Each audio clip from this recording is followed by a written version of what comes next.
So this all comes under the first point. Okay, as I said also that low per capita income, poor infrastructure, dependence on imports, illiteracy, agriculture income, low development of industries. So we'll come to the second point, that is the stagnant economy. Okay, so as I said that when it is in standstill position, it comes under the stagnant economy.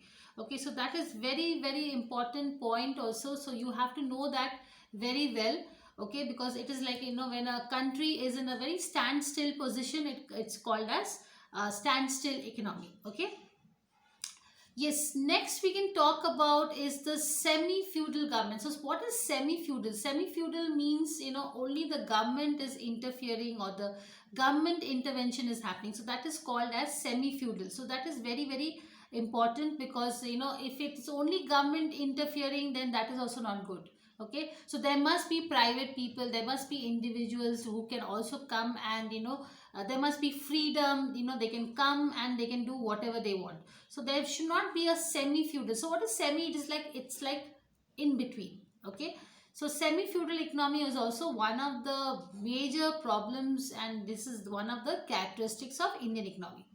Yes, talking about depreciated economy. So now depreciated economy is like, as I said, if you can see the drawing, like, slowly it is getting depreciated. So depreciation is like, as I told you also, when you're buying a car or something like that, when your value of your car decreases, so that is called as depreciated. Okay, so if you can see also, slowly, so India is also going into depreciation, because the value is only decreasing, it's not increasing at all. Okay, and that is very very important. So depreciated economy is also very important, and it's coming from the word depreciation.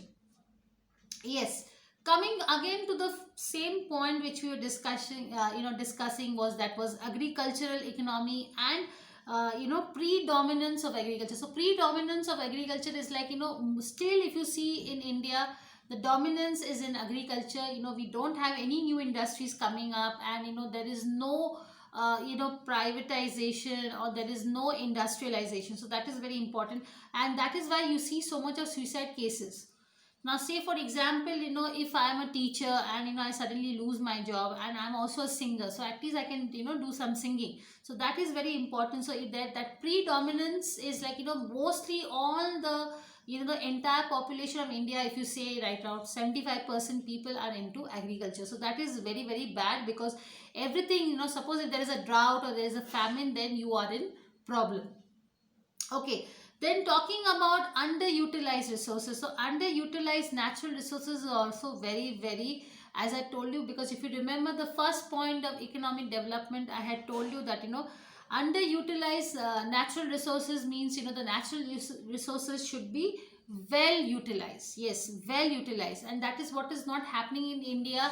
And that is one, if you see, the seventh point is related to the next point, that is heavy population pressure. So there is a huge heavy population pressure, and that is why, if you see, because our population is increasing again and again. But if you compare that with China, because China is also well populated a country, but it's what is happening is that they are literate, they are using their resources in a proper manner, and they are very skilled laborers also. Okay, and because of this reason, so if you see, it is very interconnected. Underutilized and heavy population pressure will bring you the last point, that is capital deficiency. So there is a lot of capital deficiency, so there is no money. Okay, so the government cannot run the show if there is no money, and if there is a capital deficiency, we will be taxed. Okay, so there will be a heavy taxation, and taxes will be increased in the country.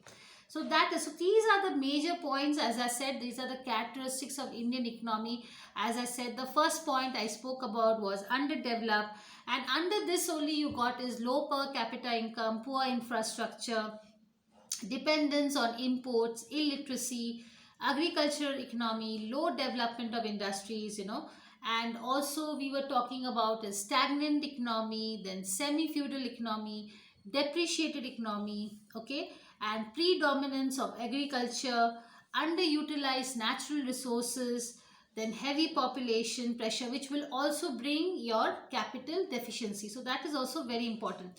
So in the next class, as I said, because till now we have spoken about is Indian economy, and I've spoken about various types of, the characteristics of economic development, okay.